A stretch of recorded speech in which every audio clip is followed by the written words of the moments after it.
Иосифу Сталину приписывается следующая фраза: «Я знаю, что после моей смерти на мою могилу нанесут кучу мусора, но ветер истории безжалостно развеет ее». Сегодня при неоднозначности фигуры Сталина все же признается, что он вывел страну в ранг одной из ведущих мировых держав биполярного мира. Смысл этого афоризма подходит и к личности советского государственного деятеля Мидхата Закировича Шакирова, который на протяжении почти 20 лет руководил Башкирской АССР.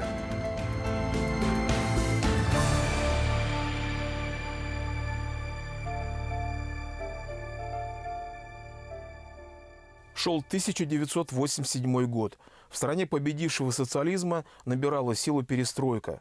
Новый лидер страны Михаил Горбачев провозглашает курс на демократизацию и гласность. По всей территории Советского Союза немедленно прокатывается череда сенсационных разоблачений. Схема, отработанная еще со сталинских времен. Сначала публикация в средствах массовой информации, затем быстрое расследование, и чиновник в лучшем случае отправляется на пенсию. Вся страна, сидя у телевизора, упивалась новым видом развлечений и требовала хлеба и зрелищ. Поэтому, когда 6 мая 1987 года на страницах Центрального органа КПСС газеты «Правда» вышла статья журналиста Владимира Прокушева «Преследование прекратить», всем стало ясно, что настала очередь первого секретаря Башкирского обкома партии Мидхата Закировича Шакирова. Свое смещение с высшего поста республики он принял довольно спокойно. Видимо, понимая, что его снимают не за провалы в многолетней партийно-хозяйственной деятельности, и тем более не вследствие заказной статьи в «Правде». Просто пришли другие времена. Сейчас мы можем кого угодно осуждать. И, может быть, это будут в определенной степени исторические клише, которые отчасти нам и навязаны отдельными публикациями, когда, помните, шел период, все, что было белым, стало черным, а что было черным, началось обеляться. Но, как всегда, истина посередине. И я вам приведу только один факт. Никто не будет, наверное, спорить. Вот то, что было тогда заложено в тот период времени, является базовым основанием, чтобы прогрессировала современная, толерантная, модернизирующая Россия. Может быть, мы хотим, чтобы это было намного больше, но историческое явление таково, что, опираясь на прошлое, имея только прошлое, мы можем создавать и созидать сейчас и двигаться в будущее, я бы так сказал. Мидхат Закирович Шакиров родился 5 октября 1916 года в городе Уфе. Отцом будущего руководителя республики был известный башкирский просветитель, педагог и лингвист Закир Шакирович Шакиров. Закир Шакирович Шакиров родился в 1881 году в ауле Карача-Елга Бирского уезда Уфимской губернии, ныне Кушнаренковский район Республики Башкортостан. Был одним из разработчиков нового башкирского литературного языка, пришедшего на смену арабографичному тюрки. На самом деле, родословная Шакировых не связана с селом Карача-Елга, куда отец Закира Шакирова, Шакир Мухамедьянов, был определен указным муллой по долгу службы. Шакировы происходили из башкир-типтяри рода Тазлар, живших в коренном юрте этого рода, ауле Старый Тазлар, 14-го башкирского кантона Бирского уезда. Ныне это деревня Старо-Тазларова Бураевского района Республики Башкортостан. Своими пышными усами Закир Шакиров напоминал известного пролетарского писателя. Поэтому при встрече с ним школьники часто восклицали: «Здравствуйте, дядя Горький». Свои университеты он проходил не на улице, как классик пролетарской литературы, а в довольно приличных учебных заведениях. Сначала в Казанском медресе Мухаммадия, а затем в Московском народном университете имени Шанявского по специальности преподаватель языка и литературы. Прервав учебу из-за материальных затруднений, он возвращается в Уфу и женится на купеческой дочери, уроженке башкирского села Ебалаково, что находится в нынешнем Илишевском районе Республики Башкортостан. В предреволюционные годы Закир Шакиров работает в Уфимском земстве, а в советское время занимается языкознанием. В анкете, заполненной в 1945 году, он указывал, что хорошо владеет башкирским, татарским, русским, турецким и арабскими языками, слабо английским, персидским и таджикским. что касается Мидхата Закировича, он же вырос в среде ученых. Закир Шакиров, он известный филолог, он занимался изучением башкирского, то есть специалист в области башкирского языкознания. И что я могу сказать, он работал тоже в тот период, когда было очень сложно. Наука только-только становилась у нас в республике. Был открыт институт культуры. В 1930 году при Совнаркоме Башкирской АССР был открыт Институт национальной культуры, много позже превратившийся в нынешний Институт истории, языка и литературы Уфимского научного центра Российской академии наук. Здесь были собраны лучшие научные кадры республики, в том числе Закир Шакиров. Вот эти ученые, они также преподавали еще в Башкирском педагогическом институте имени Тимирязева, на базе которого впоследствии был создан Башкирский государственный университет. То есть это был цвет башкирской интеллигенции, которые тоже стояли у истоков зарождения науки, искусства, культуры, и они определяли духовную жизнь нашего общества. Несмотря на подобное сугубо гуманитарное окружение, молодой Мидхат Шакиров делает выбор в пользу технической специальности. Он поступает в Бежицкий, ныне Брянский машиностроительный институт, по окончании которого становится инженером-механиком сварочного производства. Он происходил, конечно, из очень интеллектуальной семьи, гуманитария, знатока башкирской культуры и так далее. Это наложило на него отпечаток. Но при этом он был абсолютно целостно связан с промышленностью. То есть он начинал с рабочих специальностей, с ФЗУ, с технического образования. Никаких академий при ЦК КПСС, никаких ВПШ у него не было. И он, несмотря на гуманитарный склад семьи, да, он понимал, только экономика, только промышленность могут обеспечить нормальное развитие общества. С началом Великой Отечественной войны молодой специалист написал заявление об отправке в действующую армию, но получил ответ: «Вы инженер, нужнее здесь, на оборонном заводе». Его направляют на Ворошиловградский паровозостроительный завод, который по странному совпадению был эвакуирован в Уфу. Таким образом, Шакиров оказывается на родине. Вскоре его переводят на работу в 656-й оборонный завод коммутационной аппаратуры, эвакуированный из Харькова. Шакиров быстро поднимается по служебной лестнице от инженера-механика до заместителя начальника производства. После войны Шакиров работает главным инженером Министерства местной промышленности БАССР, директором завода «Геофизприбор». Наконец, в 1952 году перешел в нефтегазовую отрасль, что в судьбе Мидхата Шакирова сыграло очень важную роль. Нефтяной вектор экономики Башкортостана обозначился еще в 30-е годы прошлого века, когда было открыто месторождение нефти в башкирской деревне Ишимбай.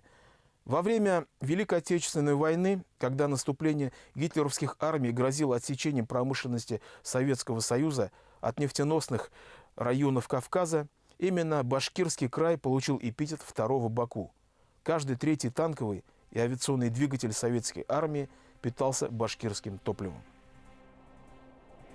По окончании войны добыча нефти продолжала стремительно расти. Однако не хватало нефтепроводов. Этим и занимался Шакиров, работая на различных участках треста «Нефтепроводмонтаж». Участие в строительстве нефтепроводов Туймазы-Уфа, Туймазы-Омск стало прелюдией к более масштабной стройке. Газопровод Бухара-Урал в тот момент был самым протяженным в мире. Он пролегал через пустыни и леса, пересекал горы и реки. Эту профессию затем выбрал сын Мидхата Закировича Рифхат. С 12 лет он стал меня возить на трассу строительства газонефтепровода. Помню хорошо эти трассовые поездки. Это по Уралу, это спуски и подъемы газиков наших с тракторами, это различные броды через речки, это вечерние и ночные собрания с рабочими, обычно на свежем воздухе, где-то на лужайке. Потом ночевки в палатках, потом завтраки и поздние ужины, это около солдатских кухон. То есть был такой полевой образ жизни, сплошной послевоенный. Вот. И мне сейчас уже кажется, что он как бы присматривался, что мне больше нравится. Именно в эти годы отчетливо проявились лидерские качества Шакирова. Николай Воробьев, управляющий трестом «Нефтепроводмонтаж», герой социалистического труда, отмечая назначение Шакирова на должность главного инженера треста, дал ему следующую характеристику. «Считаю своим долгом сказать, что Главное управление и министерство в выдвижении товарища Шакирова не ошиблись. Он и на этой работе показал себя как волевой руководитель, обладающий организационными способностями, умело направляет работу инженерно-технических работников на выполнение и перевыполнение государственного плана всех подразделений и в целом треста». Вы знаете, вот мне казалось, когда я приехал на трассу, а он же уже 15 лет отработал до меня на трассе, когда строил первые нефтегазопроводы через Урал, потом строил Бухара-Урал. Он, кстати, уже, когда его перевели в горком партии работать, он имел 2 трудового красного знамени, орден Ленина имел. То потом еще 4 ордена Ленина он получил уже на работе, да, в обкоме партии. Вот. И я чувствовал его весь авторитет на трассе. Вот. И уважение рабочих. На трассе главное – это иметь уважение рабочих. И главное – это держать слово. Вот это главное.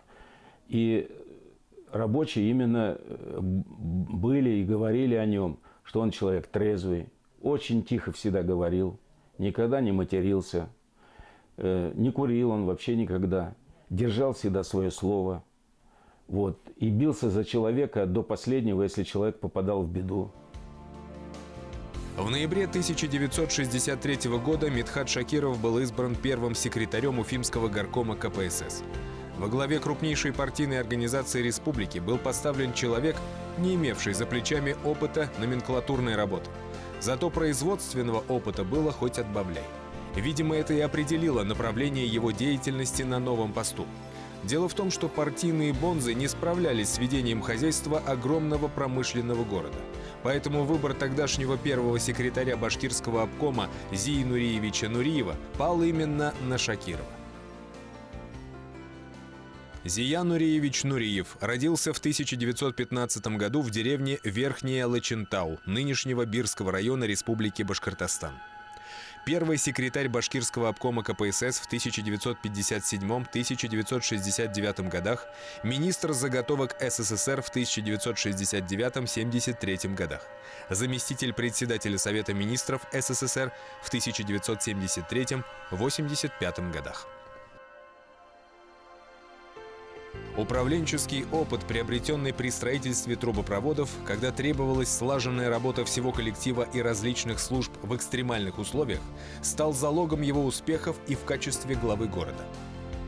Работая на магистральных нефтепроводах, но в то же время, имея уже опыт работы в промышленности в годы войны, а потом визиты в Германию, в США, постепенно сформировали его как очень масштабного и очень передового организатора промышленности. Побывав в составе советской делегации работников газовой промышленности в Нью-Йорке, Филадельфии и других городах США, накануне своего назначения на пост лидера уфимских коммунистов, он имел возможность сравнить жизнь советских людей с американцами. И сравнение было не в нашу пользу. Может быть, поэтому он развернул в Уфе масштабное строительство. Именно в его годы город приобрел свой столичный лоск. Когда из аэропорта ехали в город, Шакиров в окружении людей, которые его сопровождали, очень часто говорил: «Даешь Чикаго, даешь Чикаго». И ему очень нравилось возведение новых по тому периоду времени ультрасовременных зданий, которые, конечно, не могли претендовать на небоскребы. Трудно сказать, что его подвигло к этому, но он уделял большое внимание ландшафту, градостроительству. И у меня даже, как у историка, в один момент зародилась идея, что он синтезированно перенимал опыт того, что видел в Москве, Санкт-Петербурге, за рубежом, он в качестве партийно-правительственных делегаций. Успехи Шакирова были замечены наверху. И вот на одном из заседаний бюро обкома, конечно же, по санкции ЦК КПСС было принято решение освободить товарища Шакирова от обязанностей первого секретаря Уфимского горкома КПСС в связи с избранием его первым секретарем башкирского обкома КПСС. Конечно, не одним монументальным строительством занимался Мидхат Шакиров на посту уфимского градоначальника, а затем руководителя республики. Главной задачей было провести реконструкцию и модернизацию заводов и построить новые. По сути дела, речь шла об индустриализации всей экономики республики. Однако у плановой экономики были свои плюсы и свои минусы. Если удавалось убедить московское начальство в необходимости того или иного объекта, то средства выделяли сколько необходимо. Другое дело, что региональный руководитель должен был понимать его целесообразность, представлять себе цепочку от производителя до потребителя. По объему производимой продукции Башкирия в это время опережала 12 союзных республик. На селе были созданы настоящие агропромышленные предприятия. И вот здесь, когда мы говорим индустриальное развитие при Шакирове, мы должны иметь в виду, что речь идет об индустриальном развитии самой промышленности. То есть промышленность превращалась в высокоиндустриальную систему, а при нем даже и постиндустриальную начала становиться уже. То есть стыки раньше были так. Отрасли, между которыми нет ничего общего. А Шакиров добивался, чтобы отрасли были взаимосвязаны, чтобы они работали друг на друга, и чтобы они вместе создавали высококультурную такую индустриальную систему.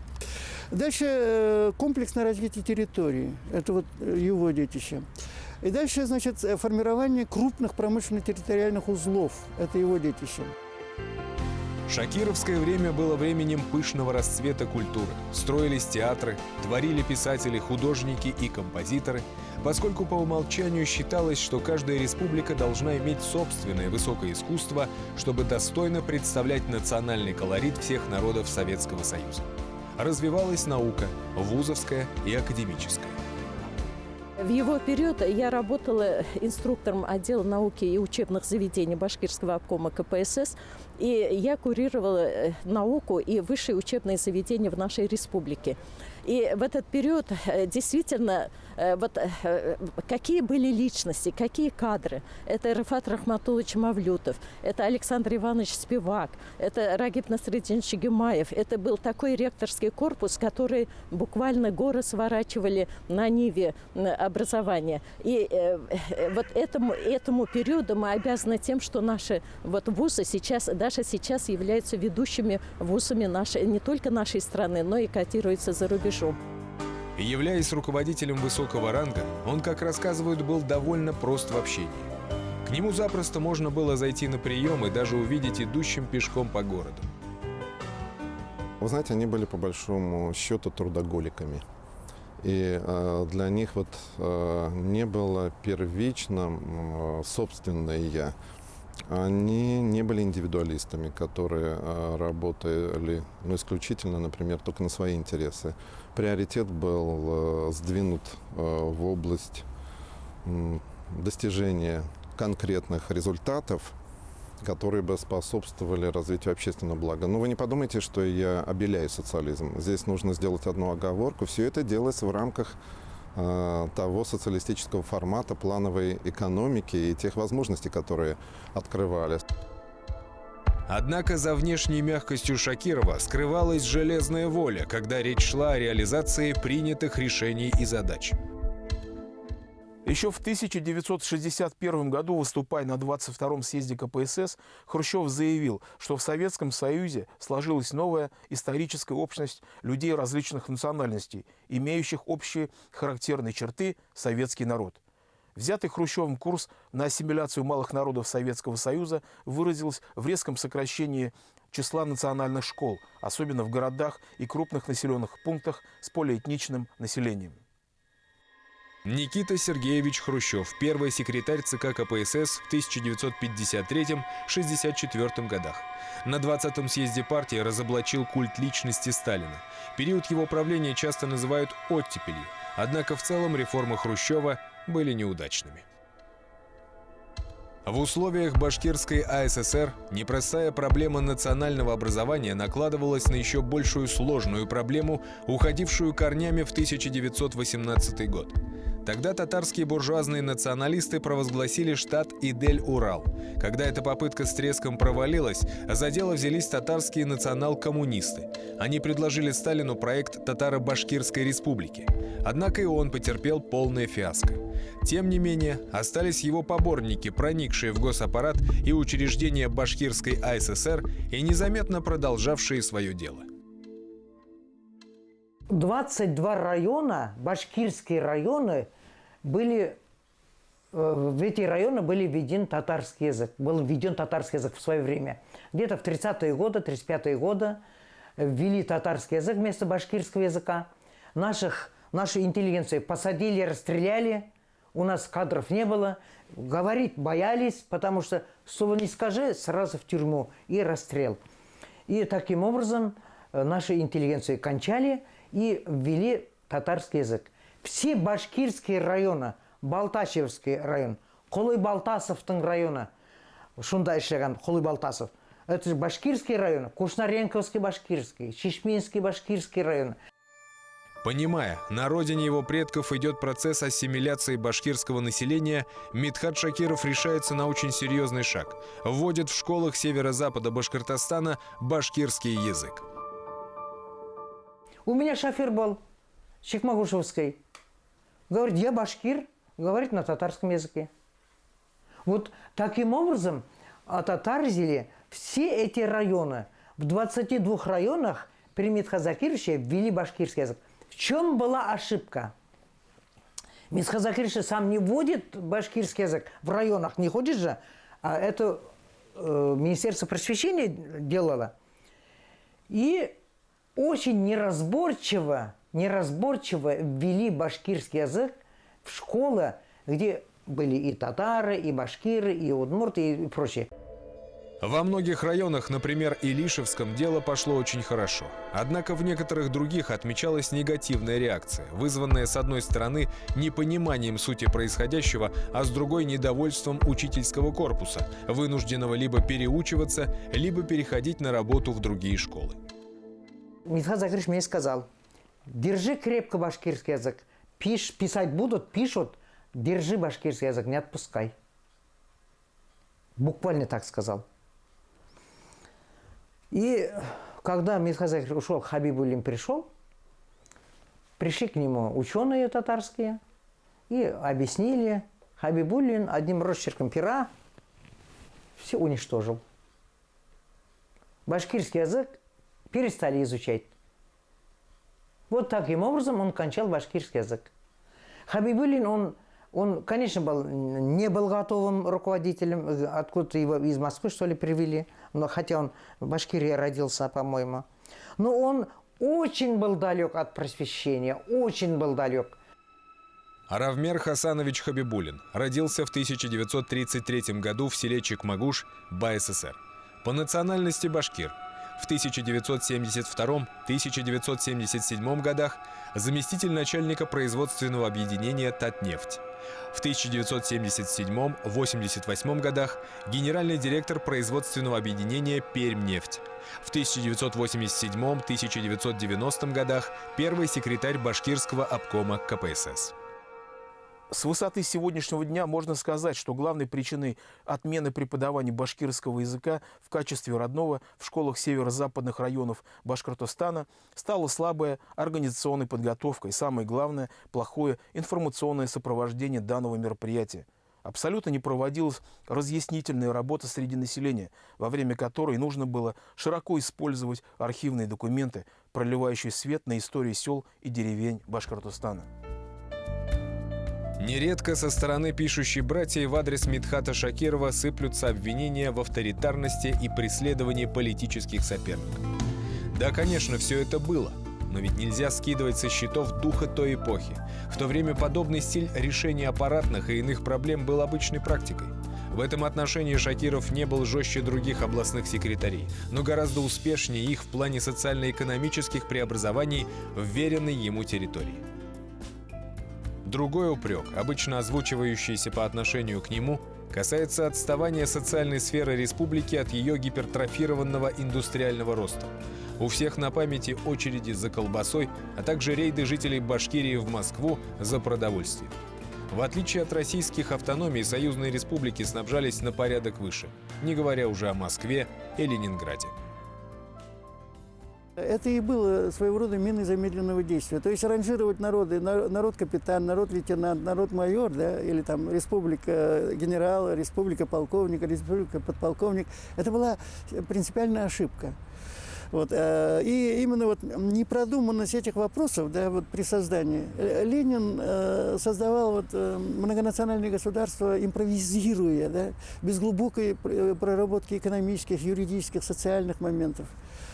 И вот это все как-то закрепилось, и в конце концов именно оно ударило по Советскому Союзу, по нашей стране. А у нас что получилось? Что вот, то, что я сказал, вот, что Башкирия была в первой десятке индустриально развитых центров, да, опережала по вывозу продукции 12 союзных республик, а при этом, да, влачила в социальной сфере, влачила очень, то есть жалкое существование, в том смысле, что по нормативам, да, мы были на последних местах. Таким образом, скудное обеспечение республики было следствием сложившейся системы, а не результатом упущений Шакирова, итоги работы которого мы можем видеть еще и сегодня.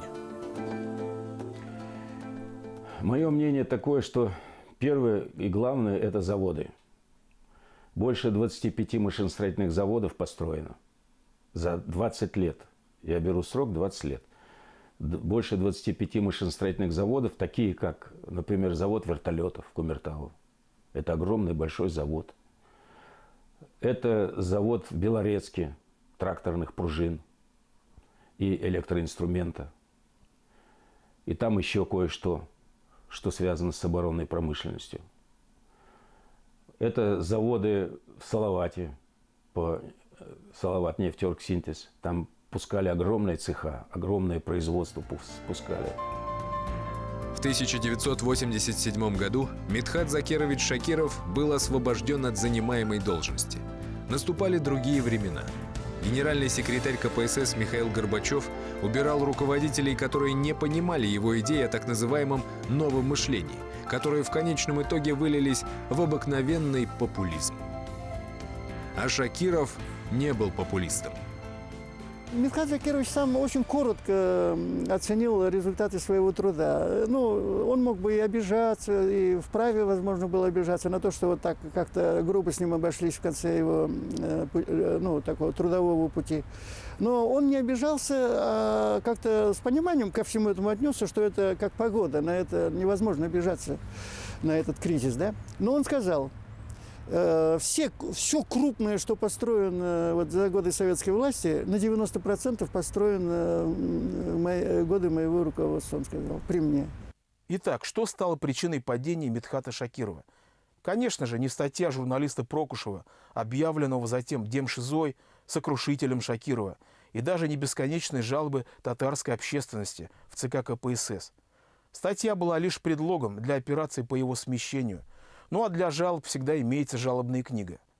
Низложение первого секретаря Башобкома нужно рассматривать в контексте капитулянской политики Горбачева перед Западом, при реализации которой такие государственники, как Шакиров, уже были не нужны.